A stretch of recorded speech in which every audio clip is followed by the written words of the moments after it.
Hello everyone.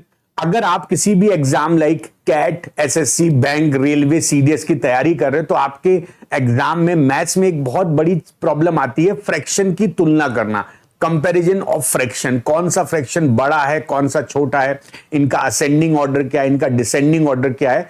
तो ये चीजें अगर आप जल्दी से जल्दी कर सकते हो तो आप एग्जाम को आसानी से निकाल सकते हो। तो आज की इस क्लास में हम ये सीखेंगे कि कैसे हम फ्रैक्शन की तुलना बहुत आसानी से कर सकते हैं।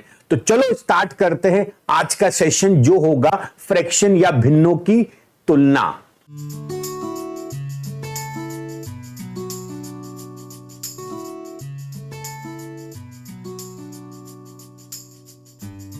स्टार्ट करते हैं एक छोटे से एग्जाम्पल से। मान लो तुम्हारे पास एक संख्या है, एक भिन्न है 3/5 और 7/9। मुझे देखना है कि इनमें से कौन सा भिन्न बड़ा है, कौन सा फ्रैक्शन बड़ा है, कौन सा छोटा है। तो देखो, इसको करने के कई तरीके हो सकते हैं। आपने बहुत सारे मेथड पढ़े होंगे कि भाई हम इसके डेसिमल कन्वर्ट कर देंगे, हम इसको कुछ ऐसा देखेंगे कि ऊपर या नीचे बराबर हो जाए। बट वो सब मेथड में बहुत टाइम वेस्ट होता है। हमको सिंपल सी बात ये करनी है कि आप इस वाले फ्रैक्शन की वैल्यू यहां गुणा करो, नीचे वाली की और इसकी यहां गुणा करो, तो ये हो जाएगा 9 3 जा 27, 5 7 जा 35। अब आपने जब इसको इधर गुणा किया, इसको इधर गुणा किया, तो हमें क्या पता लगा कि इधर 35 आया, इधर 27। तो आप सभी जानते होंगे कि 35 बड़ा है 27 से। तो अगर 35 बड़ा है 27 से तो मैं कह सकता हूं कि मेरा जो फ्रैक्शन था 7/9 बड़ा है 3/5 से। बस एक यही तरीका, बहुत आसान तरीका है, इसको हम बोलते हैं वज्र गुणन या क्रॉस मल्टीप्लीकेशन। तो इस मेथड का यूज करके आप कोई भी फ्रैक्शन कंपेयर कर सकते हो। अगर हमारे पास ज्यादा फ्रैक्शन दे रखे हैं, 2 से ज्यादा फ्रैक्शन दे रखे हैं, तो आपको 1/1 लेके करना है, 2 को लेके करो और क्रॉस मल्टीप्लाई करो। इससे आसान मेथड आपको कोई नहीं मिलने वाला है। चलो अब इस मेथड को हम किसी एग्जाम्पल पे लगा के देखते हैं। जैसे मेरे पास ये क्वेश्चन है, which of the following fraction is smallest. In 4 fraction में से कौन सा फ्रैक्शन स्मॉलेस्ट है। आप खुद से ट्राई कर सकते हो, बट देखो कितना आसान तरीका है। अगर मैं इन दोनों की बात करता हूं तो 9 से 7 को गुणा करो, ये हो गया 63, और 6 से 7 को गुणा करो, ये हो गया 42। अब आपको ये समझ में आ गया कि यहां पर 63 ग्रेटर है 42 से, तो भिन्न सबसे छोटी है, मुझे छोटी चाहिए। मतलब इस वाले केस में मुझे 42 चाहिए। ये 63 बड़ा है, इसका मतलब ये फ्रैक्शन बड़ा है। तो जो फ्रैक्शन बड़ा है उसको आप छोड़ दो, हमारा काम इससे नहीं होगा। 7/6 नहीं हो सकता। हमने देखा कि इन दोनों फ्रैक्शन में ये 42 है, ये 63 है, तो 42 छोटा है, इसका मतलब मैं इस वाले फ्रैक्शन को लूंगा। अच्छा, अब इन दोनों का तो काम हो गया। अब इन दोनों को देख लो, 7 गुना 4 28, 5 5 जा 25। अब इसमें 28 बड़ा है, 25 छोटा है, तो आप इसको छोड़ दो, हमें इसको लेना है। इसका मतलब 4/5 भी छोटा नहीं हो सकता। तो मैंने 4 फ्रैक्शन में 2 करके ले लिया। अब मेरे पास यहां पे बचा 7/9, मेरे पास बचा 7/9 और एक बचा मेरे पास 5/7।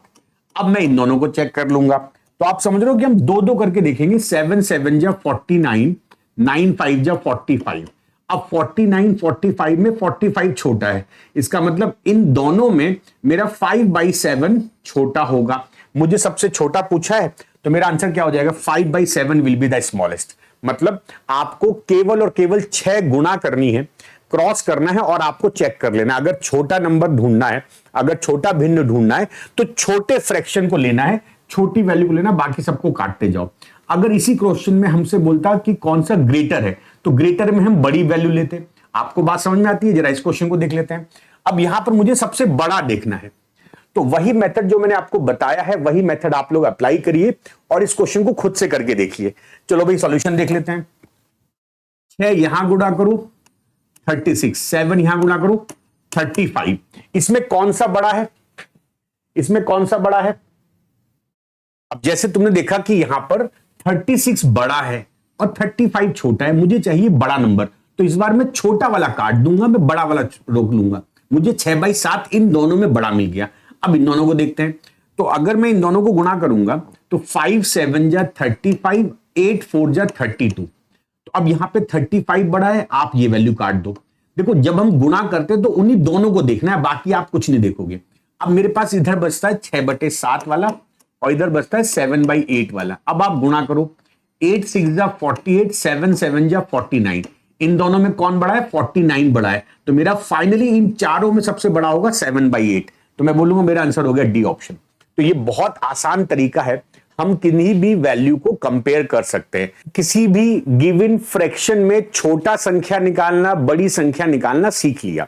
नाउ हमें अगर इनकी ऑर्डरिंग की बात आ जाए कि भाई किस ऑर्डर में होंगे, असेंडिंग ऑर्डर होगा, डिसेंडिंग ऑर्डर होगा, तो ऐसे क्वेश्चन कैसे किए जाते हैं। एक क्वेश्चन देख लेते हैं। हमें क्वेश्चन बोल रहा है कि निम्नलिखित में से कौन सा सही है। अब देखो आपको क्या दिख रहा है कि आपके पास 3 फ्रैक्शंस हैं, 3 भिन्न हैं और तीनों का ऑर्डर आगे पीछे करा हुआ है। मतलब यहां पर ये कह रहा है ए ऑप्शन में सबसे छोटा ये है, फिर इसके बाद ये है, फिर ये है। अब हमें इनमें से कौन सा ऑप्शन मार्क करना है, इसको करने का जल्दी से जल्दी वाला तरीका क्या हो सकता है। हम केवल एक तरीका अप्लाई करेंगे, जिसमें हम बोलते हैं कि भाई क्रॉस मल्टीप्लाई कर लो। आप अगर ए ऑप्शन को देखोगे तो बच्चा लोग आप देखोगे कि यहां पर 2/3 है और दूसरे में 3/5 है। तो आप केवल इन दोनों को चेक करो पहले, क्या ये ऑर्डर सही है।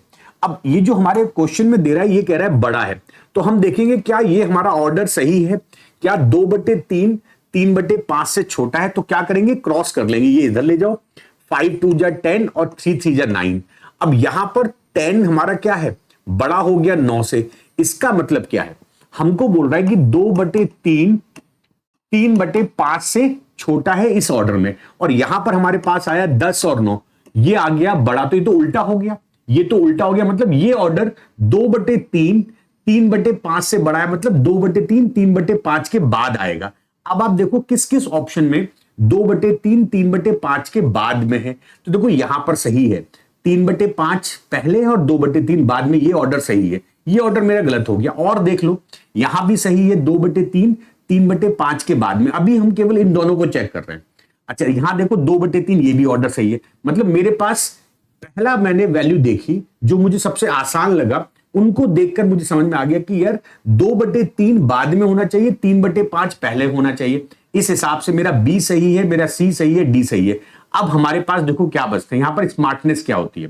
देखो मुझे एक बात दिख रही है, इस ऑप्शन में, इस वाले पार्ट में 2/3 पहले है, 11/15 बाद में। इधर 11 पहले, 2/3 बाद में। इधर भी 11/15 पहले, 11/5। अच्छा ये 15 होगा, सही कर लो, ये 15 होगा। अब हम क्या करेंगे, इन दोनों को चेक कर लेते हैं। अब हम चेक करते हैं इन दोनों को, तो 2/3 और 11/15 में कौन बड़ा। क्या करेंगे, हम क्रॉस कर लेंगे। हमें क्वेश्चन में कह रहा है ये ऐसा कुछ है, चलो क्रॉस करो। 15 गुना 2 करो 30, 11 गुना 3 करो 33। तो इसका मतलब ये सही है, यहां भी यही ऑर्डर, यहां भी ये ऑर्डर। इसका मतलब हमारा ये ऑर्डर सही है कि 2/3 पहले होगा, 11/15 बाद में होगा। इसका मतलब देखो यहां पर उल्टा हो गया, 2/3 पहले होना चाहिए, 11/15 बाद में। तो बच्चा यहां पर उल्टा हो रहा है, देखो 11/15 पहले, 2/3 बाद में। तो ये ऑप्शन कैंसिल हो गया। यहां पर ये भी गलत हो गया, दिख रहा है आपको, ये भी गलत हो गया। 11/15 पहले है, 2/3 बाद में। तो हम ये कह सकते हैं कि ये सी ऑप्शन, डी ऑप्शन और ए ऑप्शन कट गए, केवल और केवल ऑप्शन बी होगा। आप कितने भी बड़े बड़े क्वेश्चन कर लो, प्रोसेस यही रहेगा, तरीका यही रहेगा। आपको 2-2 करके चेक करोगे और आपका आंसर फाइनली आ जाएगा, राइट। तो ये जो मैं आपको कॉन्सेप्ट बता रहा हूं, मैंने इसका नाम रखा है 10 मिनट कॉन्सेप्ट। आप 10 मिनट में शॉर्ट क्लास में आपको बहुत अच्छे अच्छे कॉन्सेप्ट मैं सिखा दूंगा। और याद रखिए, मैं आपको इस तरह के क्वेश्चंस के साथ होमवर्क भी दूंगा, जिससे आपने जो पढ़ा है क्या आप उसको सही कर पा रहे हो। अगर आप सब कुछ सही करते हो तो इस क्वेश्चन का आंसर आप कमेंट में लिखिएगा। ये आपका होमवर्क क्वेश्चन 1 है। आप देखिए इसमें से कौन सा बड़ा कौन सा छोटा, आपको सबसे बड़ा पूछा हुआ है। तो बच्चा लोग आप इसका आंसर कमेंट में लिखिएगा। और एक क्वेश्चन और, निम्नलिखित में से कौन सा भिन्न श्रृंखला अवरोही क्रम में है, मतलब डिसेंडिंग ऑर्डर। डिसेंड करना मतलब बड़े से छोटा, याद रखिएगा। डिसेंडिंग ऑर्डर क्या होता है, डिसेंडिंग ऑर्डर होता है बिग देन स्मॉल। मतलब हमें देखना है इस, और इन जो मैंने आपको 4 ऑप्शन दिए हैं, इसमें कौन सा इस तरह का ऑर्डर है। अच्छा आप इसको ऐसे भी समझ सकते हो कि ऐसे ये कहना चाह रहा है क्वेश्चन। तो मैंने आपको इन सब पर एक एक एग्जाम्पल सिखा दिया है। इन क्वेश्चंस को ट्राई करिए और अपना आंसर कमेंट में लिखिए। मैं इस तरह के 10 मिनट कॉन्सेप्ट आपको रेगुलर बेसिस पे देता रहूंगा। चैनल को सब्सक्राइब करना मत भूलिएगा। मिलते हैं अगले 10 मिनट कॉन्सेप्ट में।